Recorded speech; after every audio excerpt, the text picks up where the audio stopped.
Dalam konteks politik, sebenarnya memang teorinya bergabung itu lebih baik untuk menumbang kerajaan, untuk menukar kerajaan. Di Malaysia tak ada satu parti boleh bersendirian, tak mungkin. UMNO saja tak boleh mengentah negara, ya. PAS saja tak boleh mengentah, DAP saja tak boleh mengentah. Itu realiti politik yang semua kita tahu. Cuma ada satu benda lain, iaitu kalau persaingan ni di antara Pakatan Harapan dengan Barisan Nasional, dengan MUK yang ada, ya, ada kemungkinan dia berlaku hampir-hampir seimbang di segi kursi.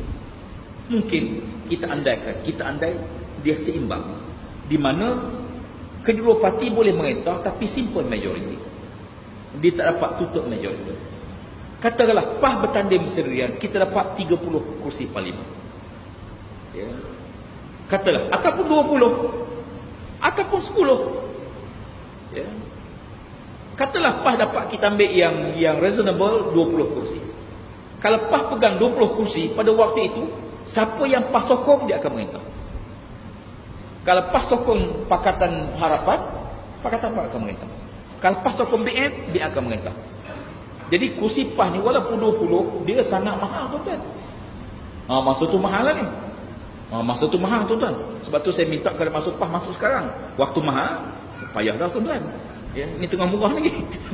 Jadi bila kita 20 kursi, kalau kita sokong BN merentah. Kalau kita sokong